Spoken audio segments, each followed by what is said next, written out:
If you're thinking about a new real estate website or upgrading your current site, then this is the video for you. I'm going to show you the 5 steps you need to take if you want to build a site that gets ranked by Google search and converts those visitors into inquiries. Now, most people, not just in real estate, but in all industries, will probably have been frustrated with their current site for a while and something tips them over the edge. A complaint from a user or something's broken on their site. Their competitor just launched a new site maybe, or they're just bored with it. So they go straight to a designer and they say, design me a website.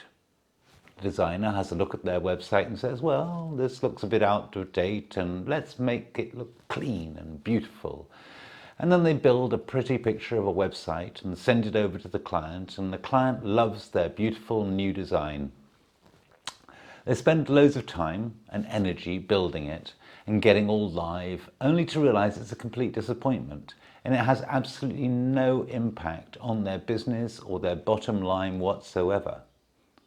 Okay, so clearly that's the wrong way to go. And although it's completely understandable, but design is the second stage of 3 when you produce a website. The first stage is planning, the second stage is design, and then the third stage is actually building it. So in this video, we're going to be going through the process of planning, and this has to happen before the design stage.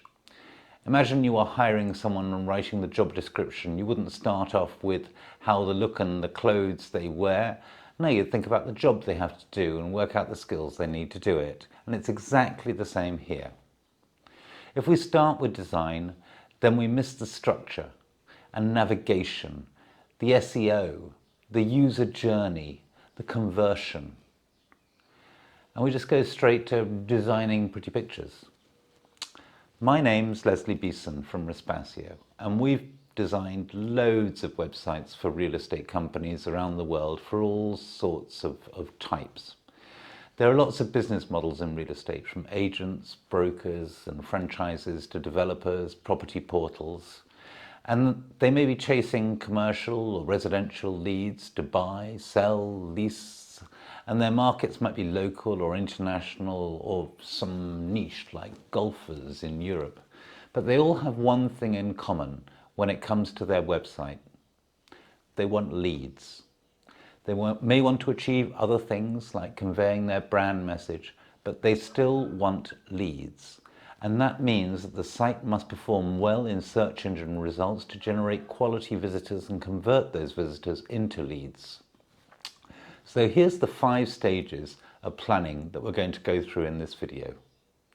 First, we're going to look at the structure of the site and the hierarchy of all the pages that you're going to need. Next, we're going to look at all those pages and decide where we're going to convert them and what calls to action we're going to use. Then we're going to look at the keyword research terms that we want users to type into Google to find this website and plan which pages will target them. And after that, we'll be ready to plan the content of the pages. And then finally, we're going to look at wireframing. After we've done all that, we'll hand it over to a designer who will have a clear plan of where everything goes, and it will be their job to make it look beautiful. So let's dive into the website structure and the first stage. Google loves a good structure, and this is going to help our SEO right from the start. Our website will have a structure that our visitors are going to find out what they need easily, which is going to lead to more conversions. We need to get this right or Google will penalize us and we'll be nowhere in search results. So hardly anyone will find our website, and the few that do will be less likely to convert because the site is going to feel confusing and disorganized. So we're going to put all the pages that we need into a logical hierarchy. And actually, this is not so difficult. We can use simple bullet points, which give a very clear view of the hierarchy. The home page naturally starts at the top of the structure, and beneath that are all the main pages. Developers, commercial agents, property managers, and many more types of real estate company will each structure their websites according to their business model. For the sake of an example, we'll take the look, a look at the website structure of a real estate agency selling and renting out residential property. As you can see, bullet points make the hierarchy very clear, and we can see a logical flow of information with increasing detail as you go down a level. It's important to note that we're not putting in the content such as blog articles at this point, but we are adding categories. Each of these category pages may show dynamic content such as properties, locations, blog posts, videos, testimonials, team member services, as well as data generated from the directory or sent from the CRM. So let's take a look at what our residential sales and letting agent is going to need. Obviously, we're going to start the hierarchy off at the home page, and now we're going to want a page for property buyers. This is the page that probably has a property search, blog articles in the buyer category, and links to popular locations, links to short lists of properties, and basically everything that might interest buyers. Under that, there's going to be a search results page, which you'll land on after you've done a property search. And then each property, of course, will have its own page with its lovely description, photos, videos and things. And we're going to want a similar structure in rentals. So a rent category page, which is going to show information for the potential rent tenants and the rest. Okay, so we've thought about the buyer and rental leads, but there's a flip side, of course, and that's people who want to sell or let out their properties. So we're going to need pages for them in this structure. We're going to have a sell category page to tell them all about the wonderful reasons why they should list their property with us, and that's going to show relevant blog posts and testimonials from past sellers and stuff. We're going to have a similar page for landlords. Great. So on our home page, we're saying that we're a real estate agent and we have dedicated pages for each of our lead types. But we're not selling property all around the world, just in our area. So we're going to need to show that with location pages. And they have their own hierarchy that goes something like municipality maybe, and then town. And each of these location pages, we want to be showing property there and giving relevant information. As well as locations, we also know that people often look for properties of a particular type or with some special feature in our area. It might maybe homes overlooking the park or golf course, or maybe homes with a pool. In any case, we're going to need a home for these pages, a place for these pages. We'll call them shortlists. And maybe we'll offer some other services, and there are loads of possibilities here depending on where you operate, local compliance laws and transaction process. So we're going to need a home for each of these services. And then there's going to be other content that we're going to need to create to target terms in search that don't really neatly fit into locations, shortlists or services, and they're going to live in our blog. And our blog is also going to have categories, but we're not going to know what they are until we get stuck into our SEO and content planning.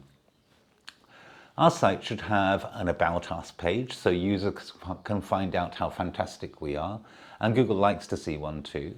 If we win awards, let's have a page for that, and maybe a press page as well as a page for testimonials. We're also probably going to have to expand due to the success of the new website, so let's chuck in a recruitment page and a team page. And of course, we're going to need a contact page. We're also going to have an account page, and although the content behind it's not going to be indexed by Google, we'll still have it in our structure. This is where users are going to be able to see their saved properties and saved searches and subscribe to property matching emails and stuff. We won't dig deeply into that today, but we'll add some pages that are common to all sites as well now, such as the contact page, terms and conditions, privacy page, sitemap, forum 404 page. So now we have our complete site structure expressed as simple bullet points. Not bad. That was the first stage of planning our website, and the next is conversion. Here at Respasio, we've built a ton of real estate websites, and we have teams of people who do just that. If you'd like a website that performs, we can provide a free quote for you. If you already have a website, then we can give you a free review of your current site. One of our experts will review your site, your competition, and much more to give you a complete report without technobabble, and you can ask us questions too, and that's completely free. We'll talk through the changes that we would suggest to your website, and if necessary, we can put together a quote for you. It's completely free of charge. There's absolutely no obligation to use our services, but go to respasio.com to request your free website and marketing review today. So let's move on. In almost every case, the purpose of a real estate website is to generate leads, and that means converting website visitors into contacts. If we're going to plan a high-performing real estate website, then getting our conversions right is crucial. We've already seen that there are different types of leads we want to convert. There are buyer leads, property vendors, tenants, landlords, clients for other services that we offer, and then there are potential employees or collaborators as well. In each case, there's a journey that concludes in a win, be that a sale or a property listed. In a classic marketing speak, we would put labels like awareness, consideration, and research on the stages of the journey.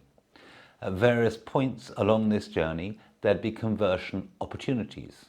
For example, a property buyer in the early stages will be more likely to be interested in a newsletter than inquiring about an individual property.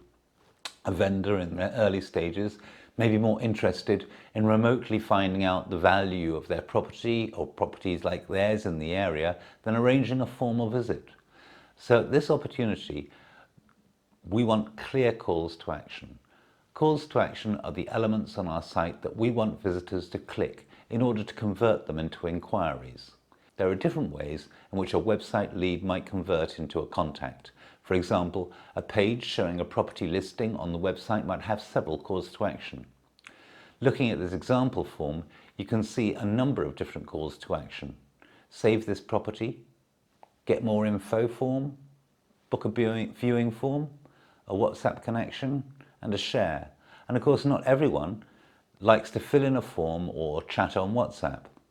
On every page of the website, either in the header or the footer, will show alternative ways of converting. For example, a phone number, which when you click opens up a number in the user's phone dialing pad, an email icon which opens up in your email software with the address and the subject pre-filled, links to social media pages in case they want to work through those.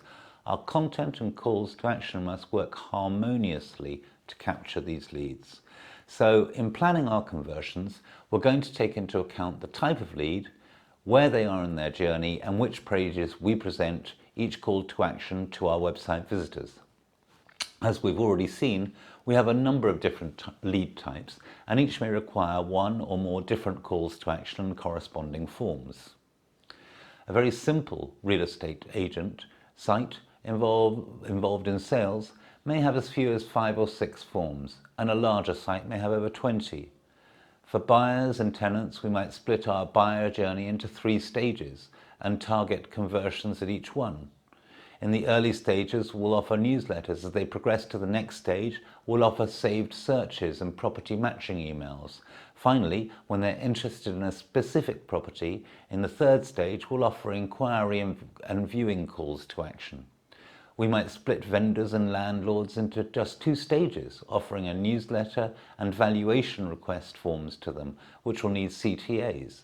If we're a completely online agency, the valuation form might instead be a more comprehensive form to add a property listing.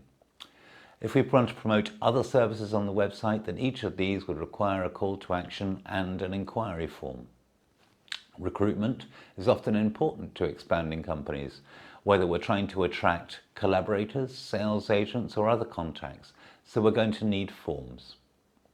Every real estate website will, of course, need a general contact form, which will be on their contact page, and may also place a similar form in the footer. We might also consider other types of call to action, such as when the user's mouse moves to close their browser window. We could present a pop-up with a call to action, and we could show a different pop-up depending on the page. So buyers, renters, owners, and landlords might each have their own call to action, their own exit intent pop-up. So now we want to blend our website structure with the CTAs we need to convert our leads. Using a spreadsheet, we can plan which CTAs are to appear on each page in our structure. Here on this table, we can see that each page type has one or more CTAs. It shows property buyers, and what we would need to do the same for tenants, landlords, vendors and the rest, and map them out to the entire structure. Now we're ready to move forward to the third stage of our real estate website planning process, SEO, search engine optimization.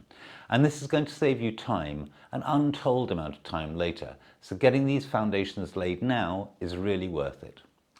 Obviously, SEO is ongoing. Your site is never going to be static, but this is going to make future content decisions much easier and make today's site target the visitors you want.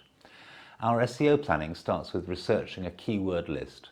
First, before we do that, we need to understand your commercial priorities and your business model. We want to know about the services you offer, the types of leads that you are looking for, your unique selling points and your commercial priorities. Then we're going to get you to help us profile your clients and understand who they are. We'll analyze your competition to see what keywords they're trying to rank for. We'll go to Google and expand our list and add in keywords from our bank of real estate keywords that we've been building over the years. Now we have a list of all the terms that we know people are searching for. Together we can assign a priority, you and us, based on competition in Google's search engine results and how well it matches our commercial priorities. This allows us to identify the primary and the secondary keywords that we want to be targeting for this website. Our keyword research will also identify if there are other pages on the site that need to be added. So even though we've already finished the structure of the site, we can add anything we might have missed, which leads us neatly into the fourth stage of our planning process, which is content planning. Each page can now be structured with their primary and their secondary keywords. We can now map keywords across all page types, including home, locations, shortlists, services and jobs. We'll be creating our blog categories and distributing our blog posts into them. So we can actually now write the page titles and subtitles which form the content structure of each page. The content plan will guide us through the content of each page so we know what we're writing about. If content is supported by video, podcast, etc., then we're also adding this. We plan the content of each page using a shared spreadsheet, and later on we'll be adding more folders and contents as the project develops. We know what pages need content and our keywords enabling us to organize H1 page titles and H2 page subtitles from our priority and secondary keywords. From this, we can also create the meta description for each page. This gives us a really clear plan of what we need for every single page. For example, a primary keyword that people search for in our area might be home with a pool. This is a primary keyword, so we would want a shortlist page with an H1 heading, homes with a pool. The secondary title keyword, H2, might be houses with a pool or villas with a pool, and show property listings in each section of the right type.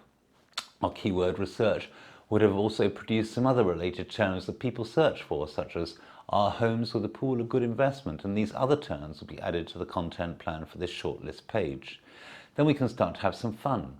Some page types, such as locations, may have dynamic contents, such as blog posts about the location and property listings shown in sections. So we can use these sections titles to target specific types of keyword that might be repeated. It's easier to give an example. If you sold, for example, property in town A-ville, town B-ville and town C-ville, each of these locations would have a page.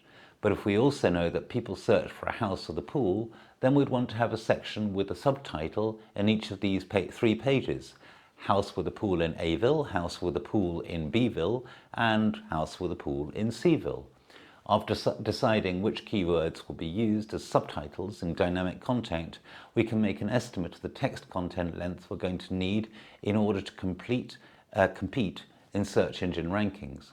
We may also decide that from the page will benefit from additional content types, such as video, podcasts, or elements such as infographics. If we need to use a schema for specific content like properties, jobs, FAQs, etc., then we'll also add that into the sheet.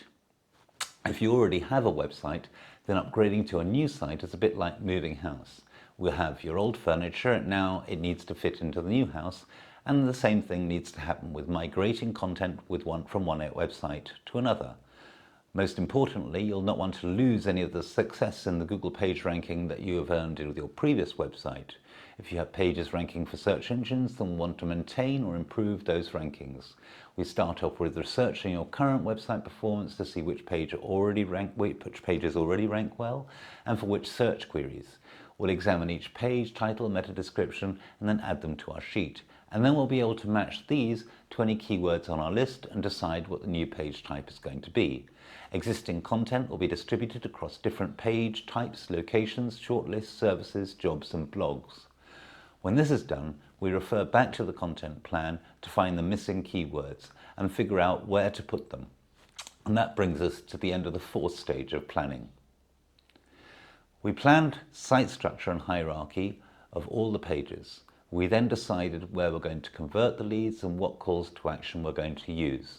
Then we researched our keywords, and now we have planned the content of these pages. We're ready to move on to the wireframing of our website.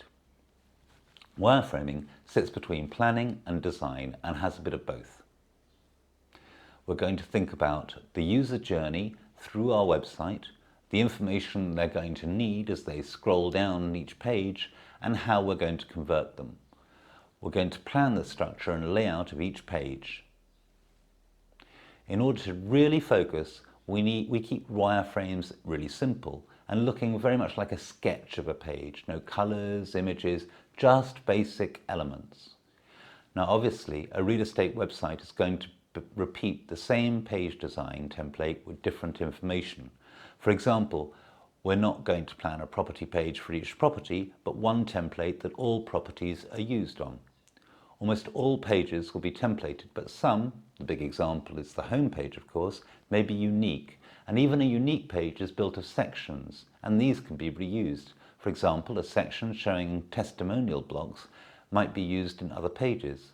On the buy page showing buyer testimonials, on the sell page showing past testimonials from vendors. So wireframes are built from templates, divided up into sections, and within those sections there are blocks. For example, you might have a hero section at the top of the page which contains some text, a text block, and it might have a button block underneath that, and on the side it might have a big image block.